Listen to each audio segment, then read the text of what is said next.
Because the topic is what to do when you lose a friend. And tonight I'm holding this tiara in memory of my dear friend Maggie.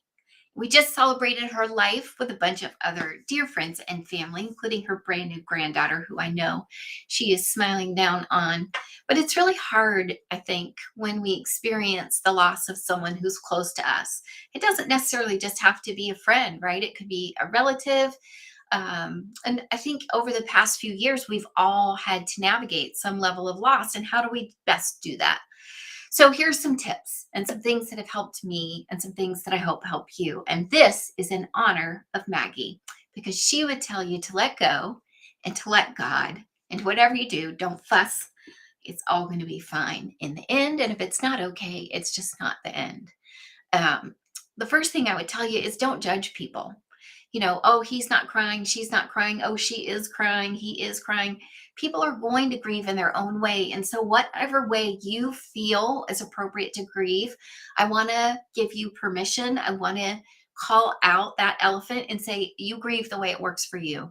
So, if you're one of those people that's just a little bit more quiet and private with it, that's totally acceptable. That's totally fine. There's no right way to grieve. So own that for ourselves, but also don't judge other people for how they might grieve. Everybody's different. Traditions can help. Maggie and I had a ton of traditions together. And one of the things she loved was a local sandwich shop. There's a donut shop in Richmond that's her absolute favorite. She loved to go up to Yoder's if you're local and grab sugar-free treats for my husband, Sean. And there are a lot of things we did. We would go to IHOP after work and have pancakes.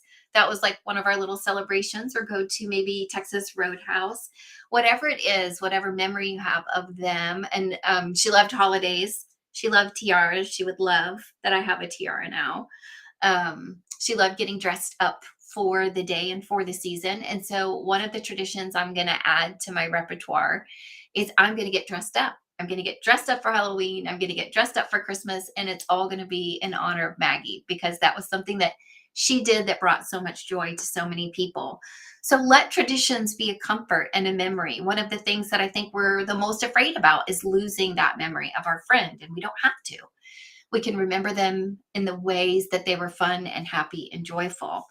The next thing is kind of the opposite of that. Isn't that crazy to get advice that's the opposite? But let yourself be sad. I'm really sad. I miss my friend, but I know she's in a better place. I truly believe that. That's my faith. But I let myself be sad. Don't tamp it down all the time. Of course, we have to go through our daily life. Of course, we have to get our work done. We have to be there for our families and our friends.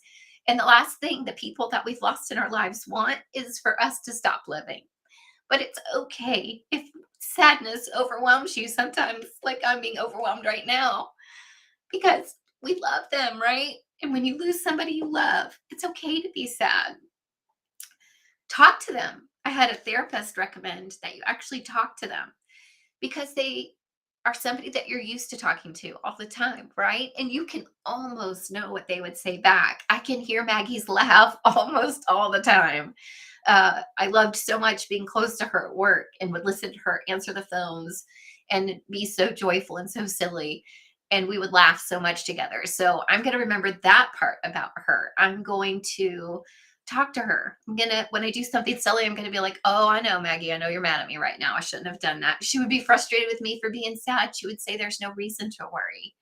She is finally with her beloved Kevin, and she is finally whole and healthy and happy and feeling no pain. So I know that she is okay. And so I can be okay too. And then talk to your friends and family. Let the people that knew them hold that memory with you.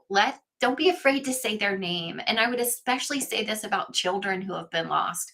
When I was working at the University of Virginia Children's Hospital, and when I've helped with fundraisers since then for families who've lost children, one of their greatest fears is that their child's name will be never spoken in their presence because they love their child, they miss their child.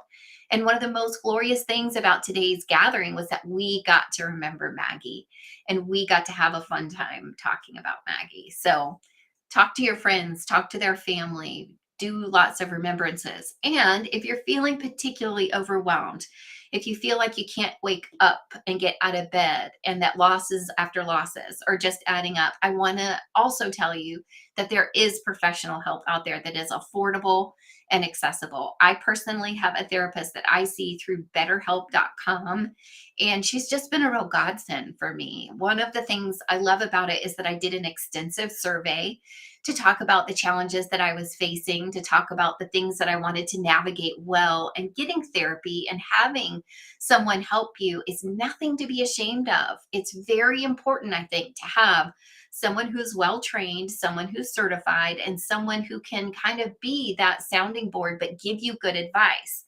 One of the things I love about BetterHelp is that I get assignments. So there's journaling that I can do. You don't have to do it. It's not like homework and you don't get to have therapy if you don't do it. But there's journaling I can do.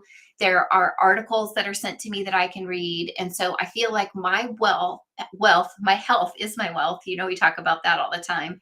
But that my mental well-being isn't just something that I chalk up to fate, like, oh, I'll feel better later. I'm working on my mental strength. Because one of the things that happens when you experience a lot of growth, either in business or in your personal life, or a lot of loss in those areas, is you can tend to lose your own mooring. You can tend to lose who you are in your emotions and in your experiences. And so having someone to help you get grounded again and get back in alignment with who you are, your values, your vision, your mission can help you from kind of going off the rails. Especially we see often in people who are achieving large goals at work that there can be that kind of self-destructive behavior almost. It's one of the things that we talk about, new levels and new devils. And it's good to get help around that sort of thing. It's good to get help around loss if that's what you're experiencing. But either way, BetterHelp to me is a wonderful place to do that. One of the reasons I like it is also that it's virtual. So I don't have to be gussied up. I don't have to go to an office and cry my eyes out if it's that kind of an appointment and then slink back to work or back to home in my car, right? It's in the comfort of my own home and it's at my own schedule. I haven't felt like I've lost any help or intimacy with that. I like to have it be in my control and in my space. And I'm offering you a free week of therapy when you follow the link. It's an affiliate link, so I'll get a free week of therapy too. That's the way BetterHelp works. And so it's also something that kind of helps connect us all as we seek to get help for things like losses of a friend. I'll tell you that this loss has been hard for me. And I'm not sure why it's harder than some others that I've experienced, but I think it's because Maggie was so special. And if you talk to people who are at her celebration of life today, that's what they tell you too. She always had a smile for everybody. She always had the funnest laugh, and you could hear her laugh a mile and a half away. And she was completely in love with her friends and family and her work that supported her through every last minute of what she's had to go through. So, if you've lost a friend or a loved one and you're looking for tips on how to get through it, here's a great quick list of things that you can do. And I can't wait to see you back here tomorrow, live around 5. May you have a wonderful, wonderful night. Love you guys.